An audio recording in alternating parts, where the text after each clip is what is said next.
Assalomu alaykum qadrli o'rtoqlar. Future Avtowork avtosalonida bugungi obzorimiz 955K va 956 pogruzchiklarni o'zaro solishtirib ko'ramiz.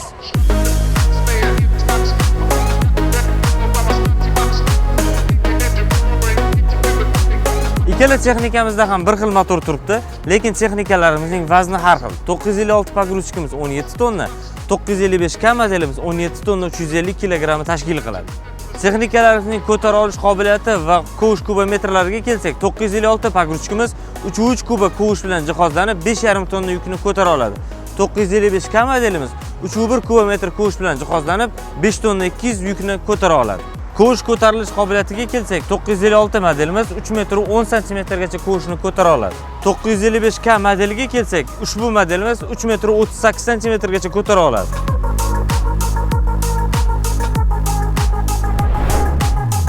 Texnikalarimizning saloniga kelsak, ikkala texnikamizning saloni ham deyarli bir xil, lekin 955K modelimizda oynasi oldi zirhlangan.